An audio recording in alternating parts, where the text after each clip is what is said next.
Good morning, students. Today we will be going with IED chapter number 4, Strategy of Industrial Growth 1947 to 1919, where we will be going with the terminology of industry, then development, importance of industry, factors, having a direct participation of the state, and small introductory of IPR 1956. So starting with industry, basically industry means the production of goods in factories. Now, industry plays a very important role in both the things, growth and development of a nation.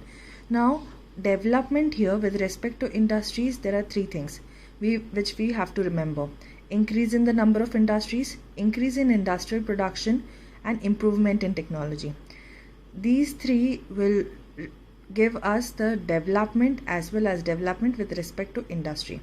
Now, coming on with the importance of industry. There are around 6 to 7 importance which we have to keep in mind. First is the epicenter of economic growth. With respect to the text, the epicenter of economic growth. Now, if there is certain increase in the GDP, there will be certain structural transformation in the industry as well. And wide range of goods will be utilized with respect to the industries where the consumers would be spending their income as well. And second is industry also replaces agriculture. Now there are certain reasons as well why the industry replaces agriculture. Second is the source of employment, as agriculture is overburdened.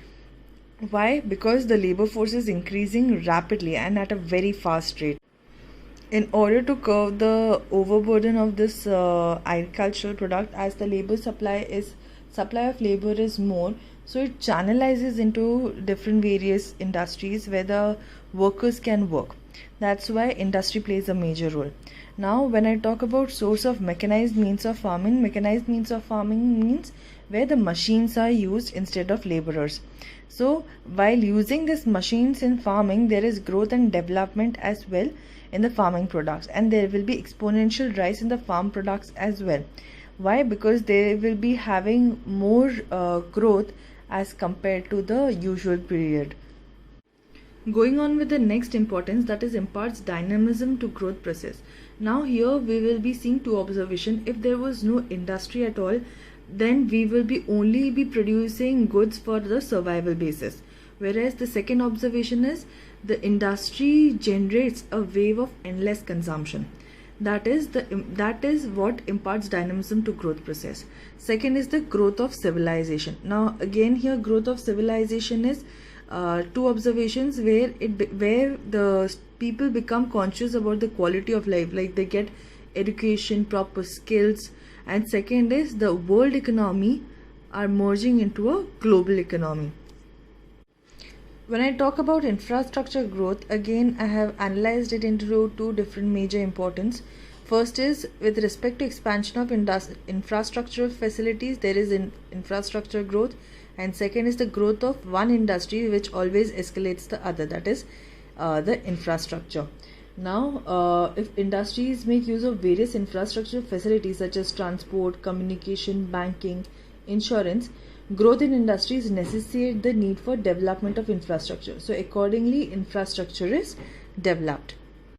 As they have used the terminology industrialization, a sine qua non of growth. Here in the legal term it is a kind of a wrongdoing, but we will be referring in a different terminology with a robust growth. Now if there is a growth process and industrializations are related to each other, then the industrialization can be often taken as sine qua non of growth. Now what does this mean? Implying that the growth occurs when the industrialization spread. It is basically the developed countries are industrialized in a most effective manner. That's why industrialization has emerged into this powerful route to the process of growth. Industries make various use of infrastructure facilities, as well as it has where the industrialization is necessary for the growth of a country. Now the basic evidence to support is that it can be seen that in developed countries there are massive developed industries as well. Next we will be taking is factors necessitating direct participation of the state, that is the public sector, in industrial development. But before I proceed, the two terminologies should be clear in your head. The first is the public sector. What do you mean by public sector? Second is the private sector. What do you mean by private sector? Now public sector here, business which is controlled by the government, and private sector is business which is controlled by the private individuals. So it will be easy for you to take into consideration. Lack of capital. Now lack of capital here, the first point is earlier industries suffered from lack of availability of capital. At the time of independence, Tata and Birla were the only established industries in the country. So it became necessary for the government to invest capital in public sector industries. Now when I talk about lack of investment, the private investors did not have sufficient money for investment, and also they did not wish to invest because of the low demand in the market. So it forced the government to invest in industries. Going on with growth with social justice, here the government wanted to achieve the objective of growth with social justice, but this objective could be achieved only by the participation of the government in industrialization. Why? Because private industry's objective was only to maximize profit. That's why it forced the government to participate in industrialization. Now I will be giving you a short introduction on IPR, that is Industry Policy Resolution 1956. So it will be easy for you as well to remember.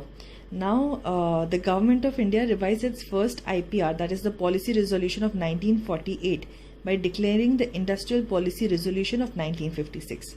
It was regarded as the economic constitution of India. Now the Industry Policy Resolution 1956 focused on 3 to 4 major things. First, the Industrial Policy Resolution focused on the need to expand the public sector, to build up large and growing cooperative sector. Third, to encourage the separation of ownership and management in private industries, and above all, to prevent the rise of private monopolies as well. This is for today. If you have any doubt, do let me know. Thank you.